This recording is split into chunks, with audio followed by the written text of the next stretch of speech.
Good evening, I'm John Chia. I'd first like to acknowledge that we're broadcasting to and from stolen lands.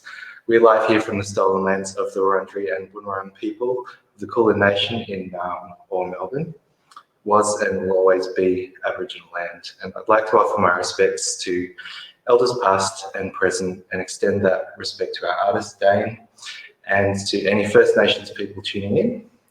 And I'd like you to also take a moment and to reflect and acknowledge the lands on which you are on, and acknowledge the elders and First Peoples of the lands to which this broadcast reaches. So this session comes to you from Express Media. Express Media supports young Australian writers and editors and throat clearers aged 12 to 30. For over 30 years, Express has been developing, supporting and promoting young writers through workshops that develop skills, through opportunities for constructive feedback and publication, and through awards and programs that recognise excellence. Toolkits is a rigorous 12-week program for writers aged under 30 and under, to develop their skills in an online environment. Each program includes one-on-one mentoring and feedback from an established writer, specialised presentations like this one, from guest artists, and the opportunity to network with other young people working in the same literary form. For the first time in 2019, Express Media presents Toolkits Digital Storytelling. This online course teaches the forms, skills, and ethics of creating stories for the web and beyond. Over this course, participants join me, John Chia, to work through different considerations when working online, from using videos and podcasting to coding, nonlinear narratives, and creative imagery. The limits of form are bound only by the imagination of participants. Toolkits is made possible through the generous support of the copyright agency Cultural Fund, and these Toolkits live sessions are presented by Express Media in partnership with Regional Arts Victoria as part of the Arts Connect series, funded by the Federal Government's Regional Arts Fund. So a couple of quick introductions. My name again is John Chia. I'm a radio maker, musician, artist and writer. I'm the co-founder of the podcast Paper Radio, the co-editor of the Australian Audio Guide, and the Wheeler Centre's senior digital editor. Since 2010, Paper Radio's stories have aired on radio stations around the English-speaking world, been profiled in major publications and even been danced to.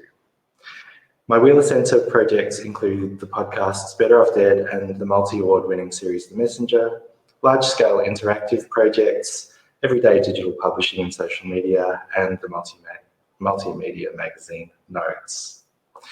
Now the good bit. Joining us for tonight's Toolkits live session within the digital storytelling stream is Daen Sansbury Smith. Daen is the Victorian production manager at SharingStories, who work with Indigenous communities to protect, maintain and grow language, stories and cultural heritage through digital technologies and vibrant artistic forms for the benefit of all children today and future generations tomorrow. So we're going to talk today about collaboration, co-creation, inclusion and facilitation, and consider some exciting broad ways to engage with storytellers and audiences. Daen is of the Narungga and Trawulaway nations, and SharingStories Foundation is based here in Melbourne. Daen has a background in audio engineering and content productions. For many years, he's participated in the creation and sharing of artistic content across a range of media nationally. At SharingStories, Daen has managed the relationship and production of content with several Victorian Aboriginal communities. He has also been involved in delivering professional development workshops to teachers with a focus on how to respectfully utilise ATSI perspectives and resources in the classroom. Daen has worked and collaborated with language speakers and linguists to ensure that multiple stories are recorded and interpreted as part of SharingStories digital storytelling programs are available in their language of origin. He is trained in the use of Hype and iBooks Author and is responsible for collating community-produced content in easily accessible, interactive and bilingual multi-touch books. Daen's also skilled in audio editing and mixing and has worked as an audio facilitator on several of SharingStories' digital storytelling programs with partner communities across Australia. I'm almost done talking, which is very exciting for me and probably for you, and definitely for Daen. But before I shut up, if you would like to ask us any questions, please feel free to tweet them to express__media. That's express2_media, and or with the hashtag EMToolkits. We'll take your questions either as we go or towards the conclusion of this hour. So, Daen, welcome. Thank you. That was a great introduction. Yeah, no, that was really great. Thank you. I don't know what I'm supposed to say about myself now. You've said it all.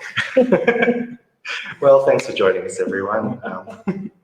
I guess we might as well start off with talking about SharingStories and the work that you do in some depth. So, would you like to tell us a bit about what that work is, and particularly in the realm of digital storytelling? Yeah, sure. So, I'm the Victorian production manager. I work with 6 communities for the past year and a half now, and next year we're starting a relationship with the 7th community. I manage the community relationships. We build these relationships that are ongoing, and the work that we do is guided by the community's desires, their ambitions, and goals of cultural and language maintenance by means of producing content to share and own their voice. I manage facilitators to come in to the workshops or to come into the communities. We mainly work with the young fellas who create the work. We have a team of amazing facilitators, animators, videographers, audio engineers like myself. I do a lot of the audio editing work for the organisation, and we do, as you said, the language work and the translation work, because many Victorian communities, English is a first language, and so we do a lot of work to work with the communities and facilitate the translation of these stories so they're back in their language of origin. And we produce special place or knowledge videos. So we travel, we're introduced to the country by the cultural custodians, the special places they have chosen to share. And we record these videos, we create drone footage and audio of special places and or knowledge. And these all sit in the iBook as an interactive panel. And the designs, so the map of the country is designed by the students, the schools that we work with, and you get these little buttons and you can engage with the country and see the special places, Some communities want to share ochre sites, scar trees, stone house sites, creation sites, village sites, farming and harvesting areas, fish and eel traps, and all these sites that relate to their individual culture and customs.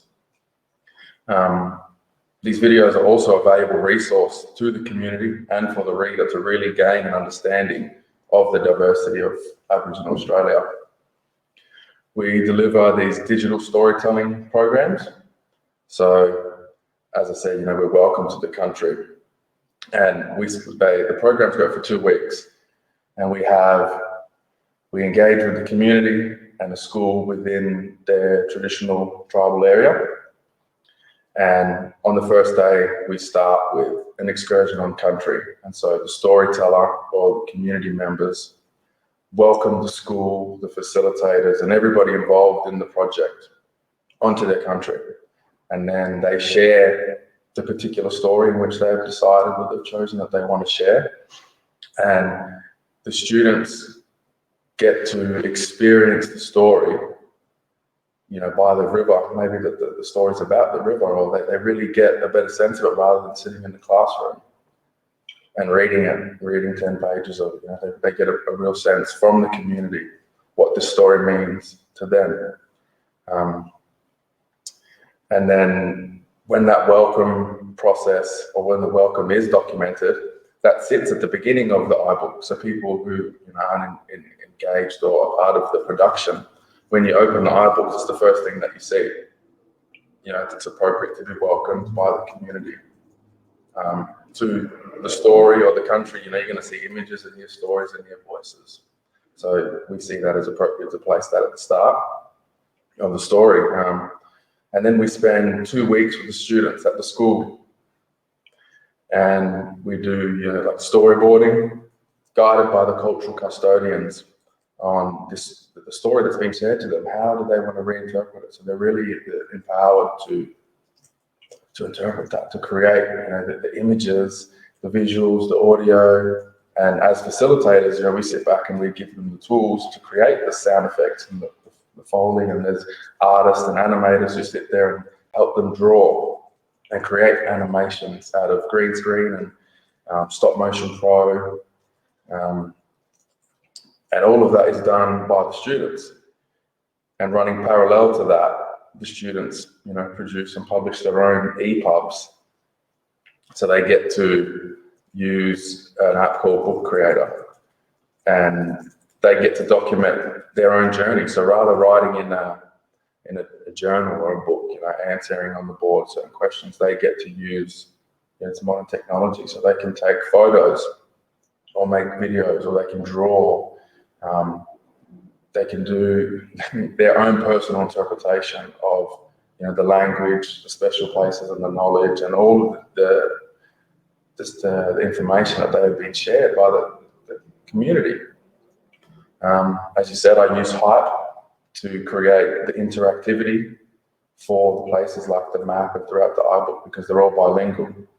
So when you access the book, you can press a button and it switches from English to the community's language, and then you can hear it in either. Or in the English read, sometimes place names or people's names are in their language, so you can click on that and then you hear it to help with pronunciation. And then there's animations, and it all needs to be put together in a program like Hype. And then I compile all of the media that I've collected from all the facilitators, and I use iBooks Author to produce these iBooks, which are just rich in knowledge and culture and stories and language. And out of that, I facilitate relationships between curriculum writers and the community to create integrated units. So then other schools who, we can't work in every school, but we can provide the resources for other teachers to go on the same experience and create the EPUBs, and to really dive into the book and be guided by a community member to say, really teach them and show them where to get the right knowledge. And, because a lot of teachers I've, experienced or realized these days is that non-Aboriginal teachers don't want to touch on things and don't want to get it wrong. So don't touch on it. So with these integrated units, it empowers them with kind of like a guide on how to, and with connections to the community. So that's a bit of, it's a lot of what I do, but it's a bit on the main parts that I do. That's quite a lot of stuff to do. Yes. And in 2-week bursts as well in the school. Yep. So we do 1 week and then we go back sometime later to not overload them. Right. So, and are they expected to do things in between those 2 separate weeks? No, not really. No, that's for us to do the production work, the post-production work, and compile it all together and come back. Yeah. So how many schools do you tend to work with in a year? It varies. Last year I worked in probably 5 or 6 nationally. I work with, each community has a kind of a partner school, so there'll be 7 schools as of next year, but I'm not running programs every year. So there's the production, and there's all the different layers, and some of these books have taken 5-10 years to get to where they are now. Yeah. Wow, long-term stuff, ongoing stuff. Yeah. So that's really that. It feels like already the kind of longevity of the relationship is really central and important to the work. Mm-hmm. And are you finding that when you go to a community, usually the kids haven't had the opportunity to hear those stories, and so it's sort of it provides a focal point for that exchange to happen? Definitely it's definitely been my experience in, you know, the bigger cities, who some schools don't have a high population of Aboriginal students, and yeah, they don't really. It's hard to engage with the community. It's hard to find, you know, the correct stories to hear from the right people. What's the story? Sorry, I'm gonna drink it. It's okay. I also should have brought my water bottle to this table. Yeah. Didn't have a drink. Thank you.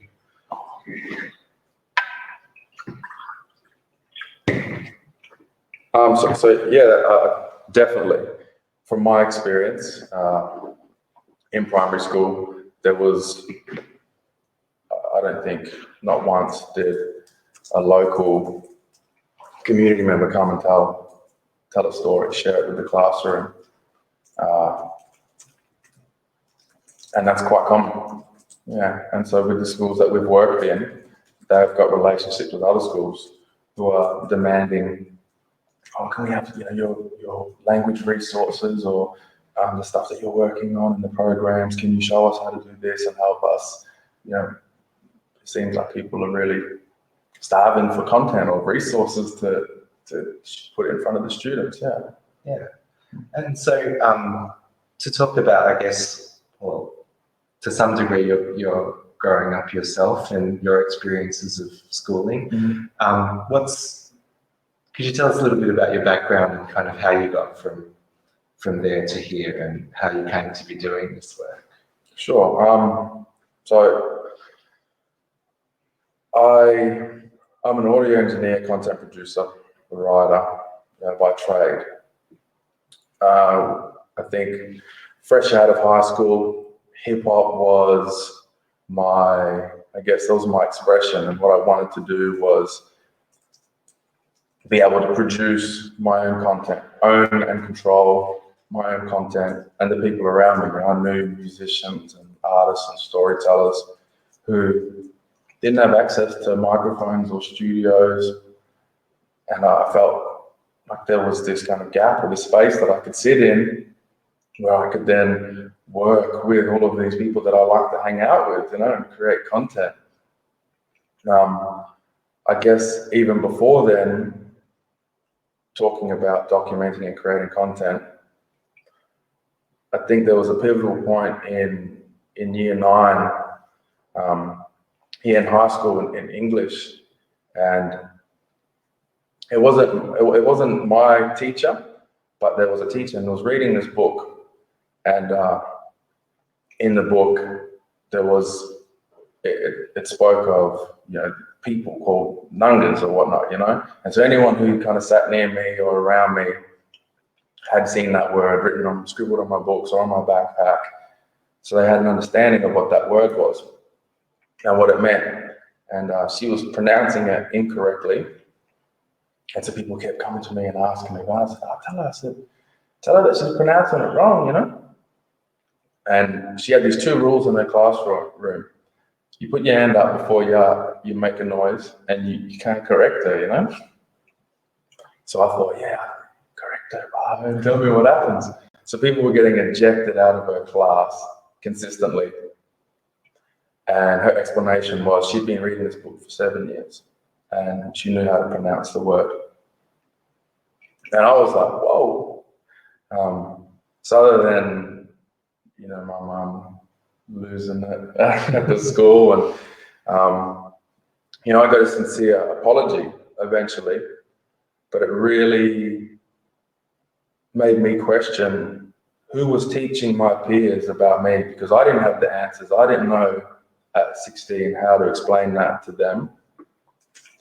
But I was fortunate enough, you know, I grew up in a massive family and community. You know, my mother's from Adelaide. I was born in Adelaide. My father's from Tassie, and they studied in the 90s at Melbourne University. So I grew up in that, and I was fortunate enough to see so many different people and hear so many different stories and understand concepts and things that wasn't common sense around me.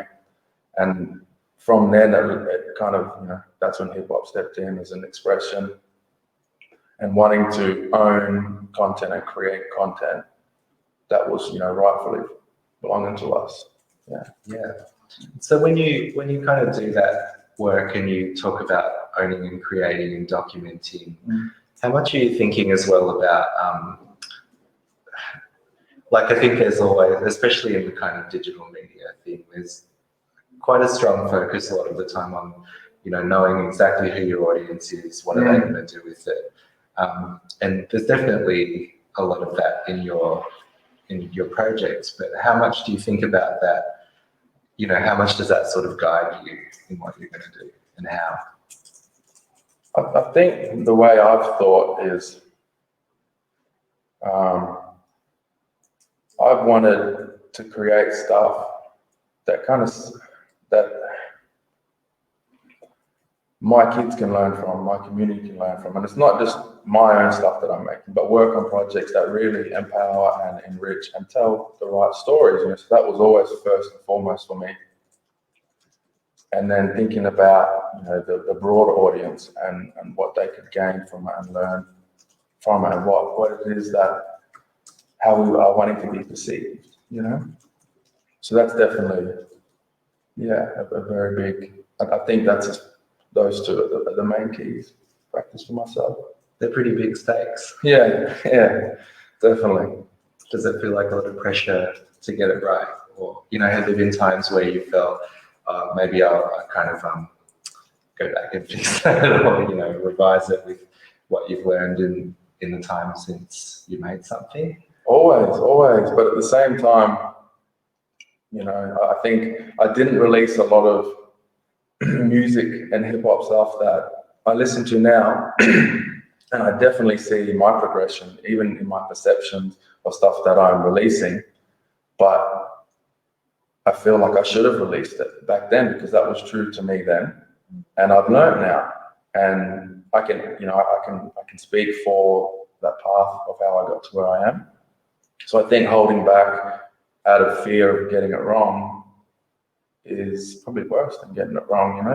If you can admit it, even if you do get it wrong, all right, you give it a shot and you can explain that with your art. Yeah. And you've also kind of learned an absolute ton of tools and techniques along the way, and you've had a really good opportunity to apply those.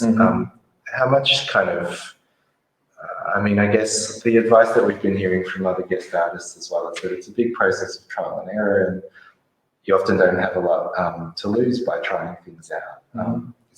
Is that kind of how you've got to become familiar with the tools at hand as well? Yeah, definitely trial and error. I think if you understand what your strength is, you can definitely leverage that. And if you understand what you need to improve on, and you don't need to be, there's no way you're going to be able to be an amazing audio editor, video editor, colorist, animator, it's just not possible. You need the time to master a craft. But if you can trial certain things, you definitely learn by error, and other people who support your work step in and they say, hey, I can do this, I can help you with that. And I've found that once you start releasing things and sharing, and through that trial and error process, a lot of people step up and support you. So why digital storytelling? What sort of led you to identify this as a way to capture all of those really kind of considered goals and motivations and those deeply felt connections? I think the big reason why I didn't release a lot of hip hop projects was because I felt it was only one part of it, like just this audio track. I like just the sense of it's multi-dimensional. It was never enough for me to make just audio work. I felt like there was always visuals or a story or something missing. And it's definitely important for for young fellas to see, their culture on modern mediums also. For an example, I was in the Central Desert and we were there. There was just two of us, an animator and myself as the audio editor, engineer, and we created these animations. You know, we've done some green screen, some shadows, some stop motion pro. We done music composition, sound effects, Foley. And this old fellow stopped us and he said, he goes, "It's great that you sit here, you know, putting these stories onto, you know, the iPads and creating animations, and you know, it's because that's what the kids see, right? So it's important for them to see themselves in that, in you know, when they get on the iPad, they see other cultures and communities and cities and towns, and it's all happening for them, you know. So it's important for them to see that." And then he went further and to say, like, because back in the 80s or 70s, I'm not sure how many decades ago it was, but he was saying the old people then were saying it's important for us to put our stories onto canvas and use acrylic paint. And that was the next, you know, that was a step up, and to share their stories broadly and to maintain that cultural continuation, right? So it's a massive shift into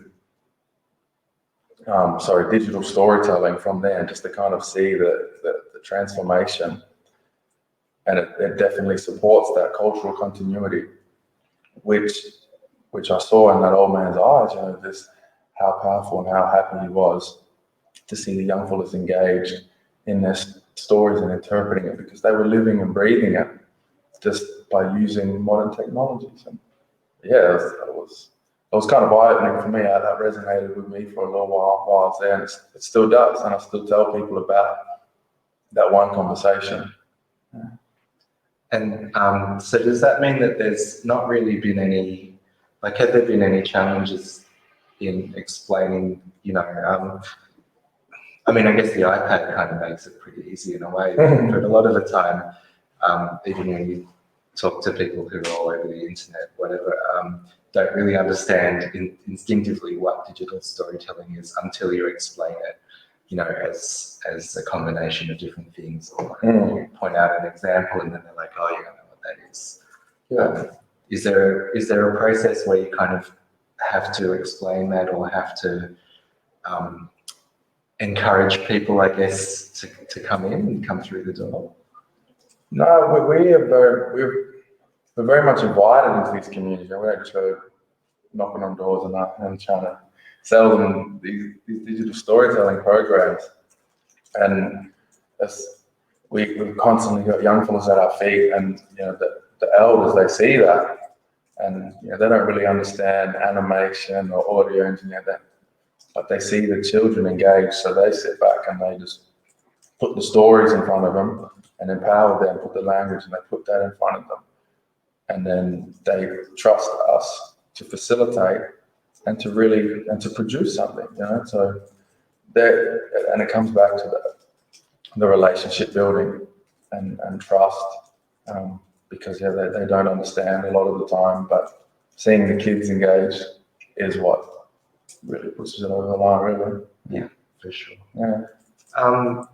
So what are kind of like, so you've got the iBook works, the kind of interactive, like cultural mapping work, and then could you talk about some of the other forms that you work in? So there's animation and film and things like that. Like, what's sort of the scope of the digital storytelling programs that you run? So when we work with, you're talking about like the programs that we deliver in the schools, yeah? Yeah. So I'll just find something to follow along here.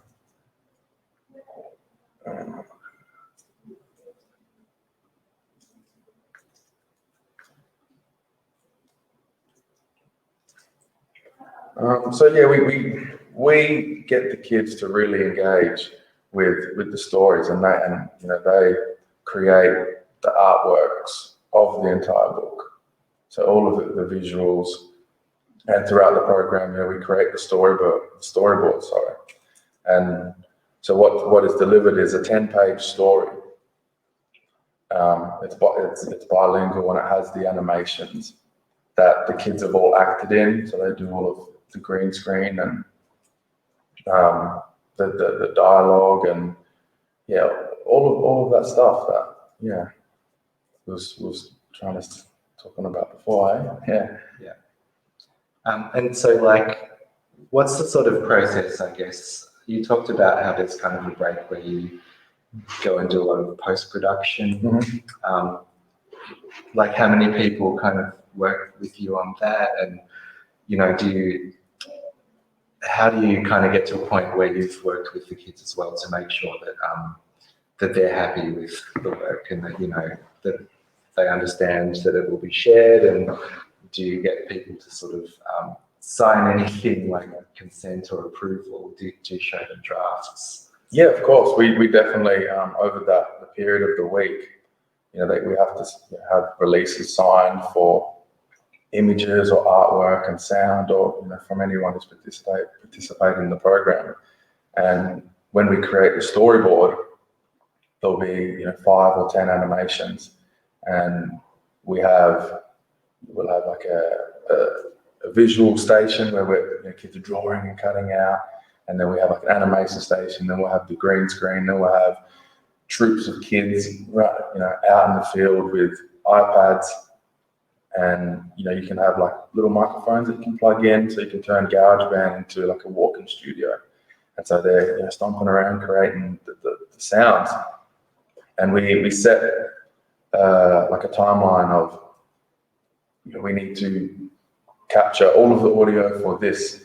You know, we're going to work on animation or scene 1, and so the kids, they go and get the audio for that and all the animations, and it's all put together. So sometimes in the evenings we're working outside of the school and just trying to put it all together, so at least we can present a draft for the next day. And once they see one, they're all running around to do the next one, and then they see the second one, and then as long as we can present a draft and keep showing the progress, it really continues to fuel that process.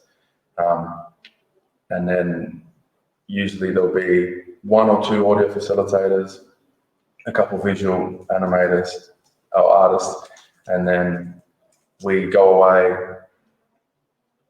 and do the post-production. So the students have done all of the work. We just hand them the tools and show them how to use the tools. And then some students sit down, they want to see what post-production's like, and then put it all together and take it back to the school and have a big presentation and watch the crowd of students roaring. Just also to clarify, how old are the students usually? Usually grade 5 to 6. We have worked with 7 and 8, but that's about the age group, is the upper primary school students, yeah. And is there a particular reason for that age? Well, in some of the communities, like in the Central Desert and the Kimberley, that we work with, I guess, everyone, or like the schools of, you know, there'll be like 40 kids, and ranging from the start to finish of high school. Particularly with the grade 5, 6, I think it's it's easier to create integrated units to write curriculum for the grade 5, 6 students at the moment out of the productions that we create. Yeah. And do you kind of know of what happens after you've worked with particular kids? Like, you know, have they gone on to take the reins and make more stuff themselves, or, you know, even pursue careers in it after finishing school? Yeah, definitely. Some kids can't wait to get home to put Book Creator on their iPads or Stop Motion Pro, and they bring their iPads into school and show us the stuff they've done. A lot of the kids that I've worked with have gone back to the school, and, you know, their interests are definitely there. So they've progressed in their abilities, and they've, you know, outside of school, and they continue to pursue that. So actually, you know, exposing them to the arts and all the media, it definitely helps them focus on what it is they want to do. Yeah. Awesome. Internet people, I just want to remind you, if you have a question for Daen, tweet it at express__media or hashtag EM Toolkits. So I guess in terms of the linguistic end of the work and translation and representing language, could you talk a little bit about how you work with and collaborate with different people like linguists or people with more different expertise and knowledge in that field? Sure. I think every community has a different pool of resources. So I can't work with one expecting it to be like the last of next week. I've got a workshop that's going to be going for 3 days where I'm sitting with 7 community members translating 2 stories. Last year I worked on a translation, and it was me and one young fellow, and he's a linguist, story writer. He's an artist, so he's created this very visually appealing dictionary and word cards for students. And we sat in I guess in an environment to work on that translation, and we looked at the story and we picked out certain words and we translated directly from English to the language. And we realized there was only several or so many direct translations, and it was interesting to see that. And if we was just to go off, the English grammar and trying to do it that way, it wasn't going to be a bilingual book. So we sat there and we realized that the person who had documented this story, this European person, has sat there and has probably listened along, and to his ability, best of his ability, documented the story in English. And I said, I think we're thinking about it the wrong way, right? We're trying to recreate exactly his story by the way that he's presented it. Let's use the pool of resources or this dictionary that we have, and let's get creative and have some fun with how we tell this story in your words. So for an example, we're talking about a rainbow serpent, and there's one sentence in it. It described the colors that flew off the rainbow serpent, and it brought the country to life. And in the dictionary there was no, there was for certain colors, there was no direct translation. And I said, when we was in conversation, I was talking about, that's probably not how we're going to speak, listing all of the different colors and words. I said, let's try this. So we tried a few sentences, and in the end, I think what we come up with was that, I should find it so I can say it, but it was something along the lines of life shot off the serpent like ochre paint, bringing the country alive. And we settled on that because, each color of the rainbow that shot off the serpent, created a flower or the river and the sky. And so that was our understanding of what this fellow was saying. He was just documenting the colors. And we were actually trying to tell the story. And so that one sentence is in their language, is now in its language of origin comfortably in a way that he would speak, how he would tell that story. And that's another thing that always sits with me and always will.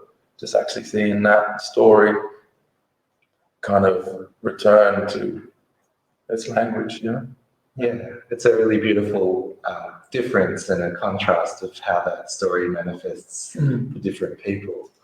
And I guess it's an interesting question, like,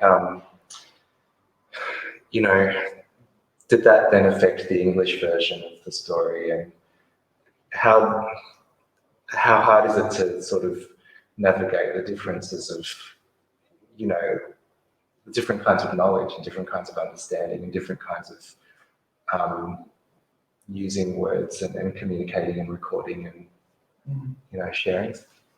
I think it definitely could have influenced the story, but what we did was we kept the English the way it was. We showed how what the translation was and how that sentence structure was put together. And rather than try and go back and amend or change the English version.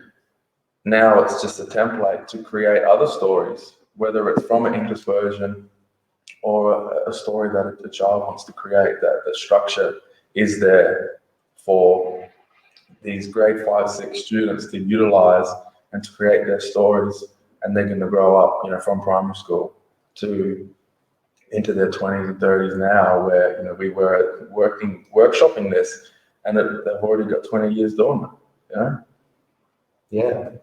Yeah, and I mean, I guess sort of the wider impact of that is really hard to measure, but it's also quite profound and felt. Yeah. We might take a couple of questions soon. We've got one up our sleeve already. #EM Toolkits. Could you talk a little bit before we do that about, what some of the other impacts of these programs and this kind of storytelling has been that you've noticed? Yeah, definitely.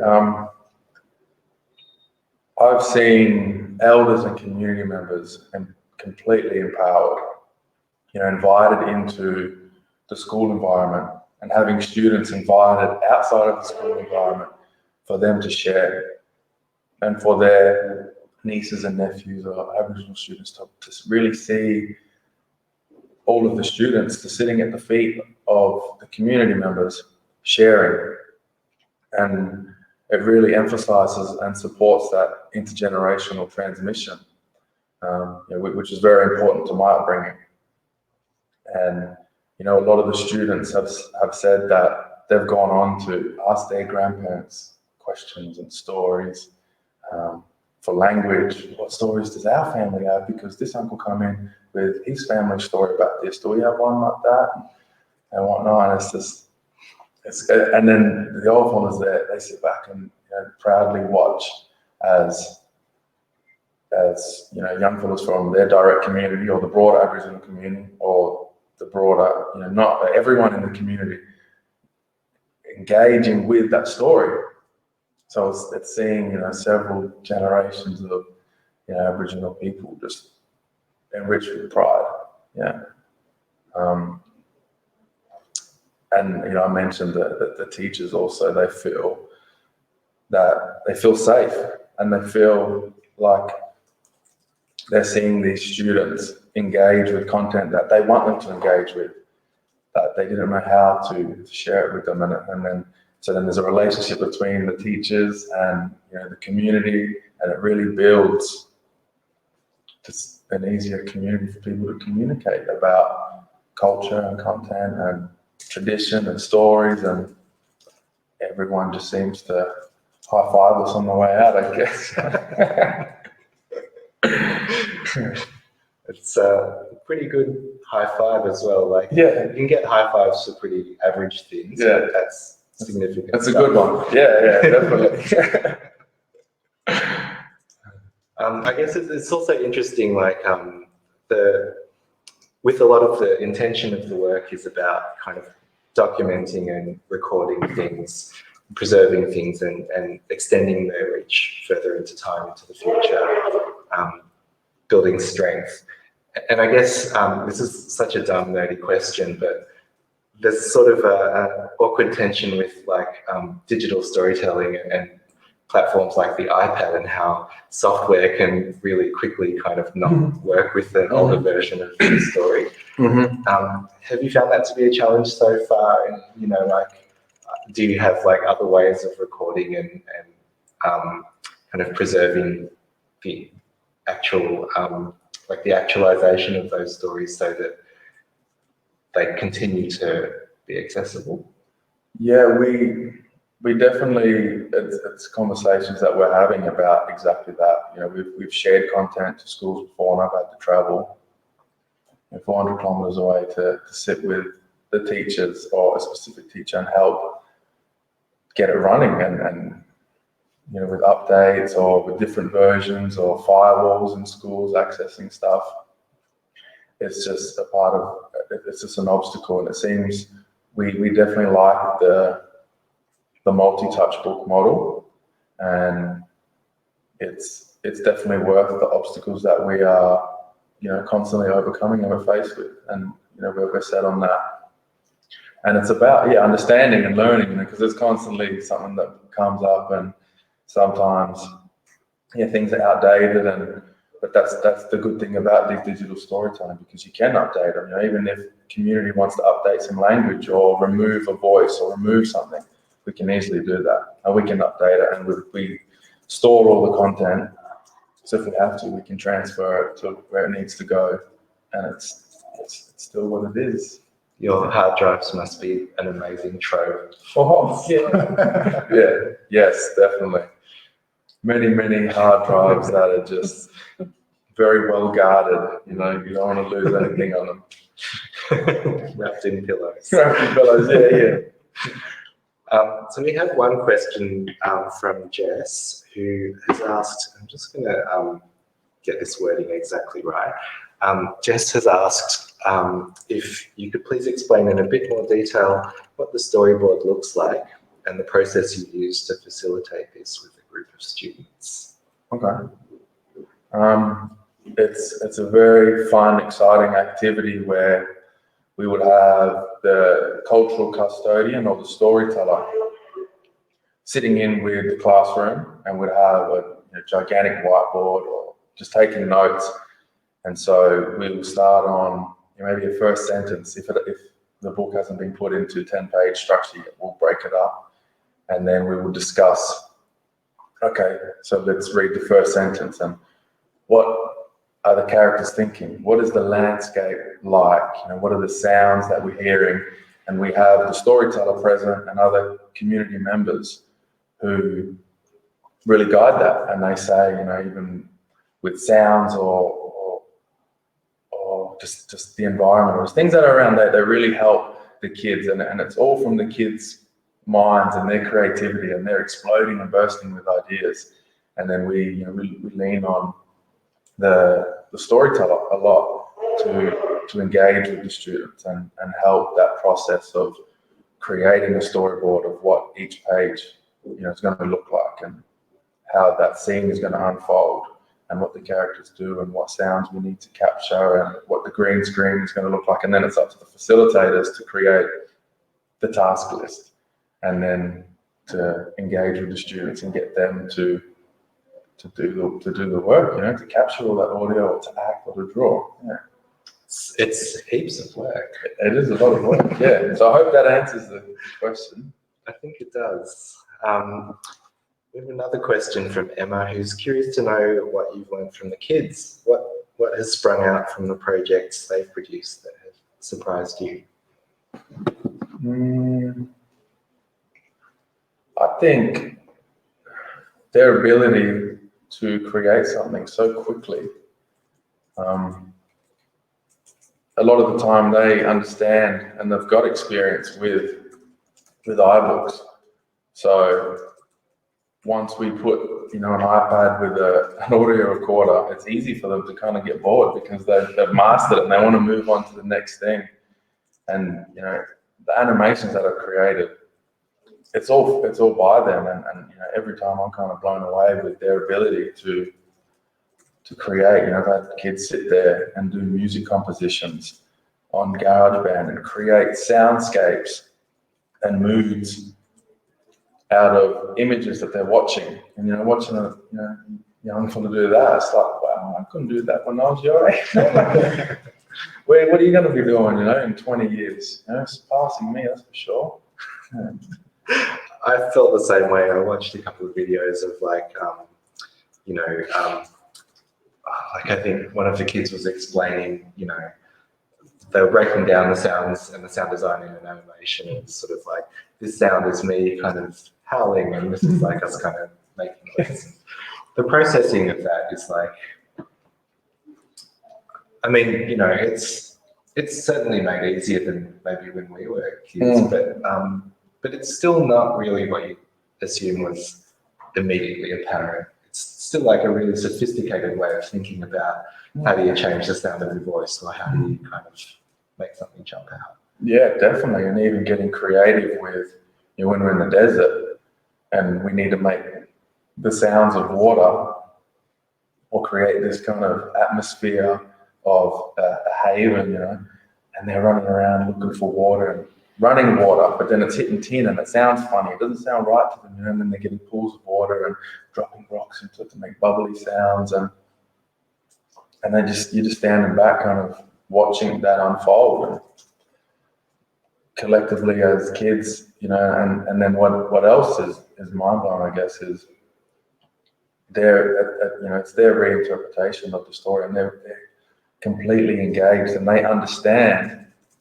completely what it is that they're producing and creating, and maybe they'll understand even in more depth when they grow up, but they're very proud and happy to work on this, and they understand the importance of it. And to see young fellas, a classroom, young fellas completely engaged, compared to me having to explain to high school students and whatnot, that's amazing. That is definitely amazing for me to see the kids think like this. Has it given you a sense of what, as people get older, or maybe a bit more risk averse, or a bit more uncomfortable with the idea of failing, or just like problem solving doesn't come naturally to everybody, and something like, how do I create a convincing sound of water running? Those things don't always seem apparent to people, but has it given you ideas of how to preserve or kind of reignite that sense of trying? In myself or in the kids? In your own life, and people like who aren't doing these workshops, but who could benefit maybe, or like people who might be watching who are working on their own stories. Definitely, I think it's that track record of creating something and then learning, and in reflection, I could have done this better. Not like to rubbish their work, but to see that progression over many years. It really puts into perspective what you've accomplished and what you can create through time, through trial and error, and by trusting yourself. These kids, like, they don't have fear of failure because they're making noise, and then if they mess it up, they laugh and they just, rubbish, let's do it again. Just so quickly, just like that, put it together, they bounce back. And it's definitely made me reflect on that, on that progression, and then watching that, yeah. Do you ever, and this probably won't, for obvious reasons, I guess this wouldn't be with the elders that you work with or storytellers that you do end up working with, but do you ever come across people who aren't willing to work with sharing stories because they're uncertain about what it might mean to share or to tell their story, or what might happen to it? No, definitely not. I think we definitely understand the importance of stories, and these days intellectual property belonging to the community. And we have a track record of working with communities and supporting, what the utilization of the resources, and we, just by ongoing relationships and going back and questioning and getting guidance along the way, it builds that trust. And the communities are, we have a great relationship, and they understand that we're not trying to take something and leave with it. We're hanging around as long as you want us to. What do you want to do next? Is it you want to go? You want to do more language work? All right, let's figure that one out. Let's do that. Or you want to create a second book? And then, if anything, there's been people saying, when I look for linguists, I say, I need help, support this program or this project right now. And people say, you're doing one over there. We need you to come here and do this with us. So people are trying to drag me here and drag me there to do these programs. Yeah. If you had more resources, or could wave a wand, would you create more like a bigger team to do this work? Is it something that I guess, what would you do where do you see the potential for extending this work further? I think extension will be nice. It will be nice to work with every community, but at the moment, we would rather, maintain those relationships and work in depth with the communities that we already have relationship with. If we, I think growth is natural, and it's, in my time, in the last 2 years, there has been growth. Next year we're starting a 7th program in Victoria. That's another one that I'll be managing. And there's people in New South Wales running programs, and in Western Australia and the Kimberley. So I think naturally there is going to be that growth, but not at the compromise of the in-depth relationships. Yeah. I have one more question from Jess. If you do have a question, this is probably your last chance. #EM Toolkits. Jess wants to know where the funding for Sharing Stories comes from. Multiple places, multiple different, throughout different states, different government bodies, different partners who want to see language work, who kind of want to see different projects within the communities. And so, we have multiple funders to support these programs. That's a big part of it, applying for funding. And, because we go off work off the guidance of the community, we then, if it's language work that's wanted, we go seek the funding to do the language work, and then come back, we've got the funding to do this now, and what else? And every community is different, so it's upon their guidance and what they want to do, then we go and seek the funding from various places. Yeah. Cool. Well, hopefully that kind of mix also means that in the long term you've got a safety net of sorts. It's not just one thing that's right. Things. I guess before we wrap up, and we've only got a couple of minutes, just really quickly, you've mentioned a couple of the tools that you use with the kids and in your own work, but what are some of the other ones that people might kind of look into as well? Definitely, Book Creator is, you can get that for free, and you can trial that. And I think it's very cheap to have the ability to publish countless books. We encourage the students to use that. It's quite easy to wrap your head around.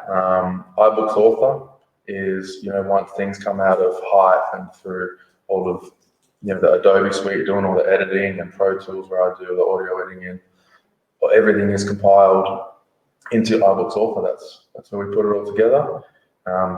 For audio work, GarageBand is free. You can produce professional content with that. The next step up might be Logic Pro, which is, in comparison, very cheap to own. And I use Pro Tools. I'm thinking potentially going to make the shift because there's an annual fee now, and some of the abilities you get from Logic for just a couple $100. You can mix in 5.1 for not much money. iMovie is another one that's free. You could maybe step it up to Final Cut Pro, which again is quite inexpensive in comparison to own. And then there are lots of video editing suites that are cheap or free to access, that can produce professional content. Yeah. So there's kind of a lot of tiered tools. Like there's kind of a free version all of the time, and then you can kind of work your way up. Yeah, definitely. I think if you can master the free stuff, and then you see where the roof is, and then you really figure out what tool it is you need next. You don't know what you need until you really need it. And then I don't think you need to go straight to the top of the line program, because it's not necessarily the production tools that make the work. It's the story, it's the content, or it's your ability to create stuff that, you got to make that starting point somewhere, right? You do. Yeah. I just want to ask you one more question before we wrap things up, and really, really grateful for your insight and your generosity here in sharing. How has, over the last couple of years, working with Sharing Stories and having a kind of a formal role in facilitating all of this work, how's that affected your life and your sense of the work that you do? I think, I started as an audio facilitator, and then working on one program, I realized I want to do more of these, seeing that intergenerational transmission, everybody completely engaged. It aligned with all of my morals and things that I'd already been practicing and wanting to grow. And, I've got 2 young kids. My daughter's 7 at a primary school, which we do these programs at. And so she comes home speaking Wurrung, and her friends and her peers and all that, they speak the language too. And to see the way that she's treated as, an Aboriginal person, but as they also understand her individuality as an Aboriginal person, and they understand that that's not necessarily her language. And for her friends and her group, and for her to see my daughter grow up in that environment, it's amazing. Like I can't really put words on that, to be honest. And that's my personal experience. And there are students and parents and other people who've had them same experiences, and it just fuels me to keep going, to keep wanting to expand on and work with everyone, create all these stories, and it just makes me want to do more and not stop. Like it just keeps going on and on. Yeah. It's incredible stuff, Daen. Yeah, thank you. And look, I'm so grateful again for you joining us tonight for Toolkits Live. Where can people find the work? SharingStories Foundation.com.au. You'll be able to see you get links to animations that are created. There's stories, and there's a whole pool of resources that you can access if you want to explore or see in depth what we've been talking about tonight. And would you find the books on the iBook store or something like that? There's a couple on the iBook store at the moment. We're finalising 4 at the end of this year. So next year there's going to be a flood there's a big wave coming of bilingual books, from nationally. Yeah. Clear out your iPads. Yeah. They take up a lot of space too. You've been warned. Thank you again. Thank you everyone online for joining us, and we'll see you in heaven. Broadcast.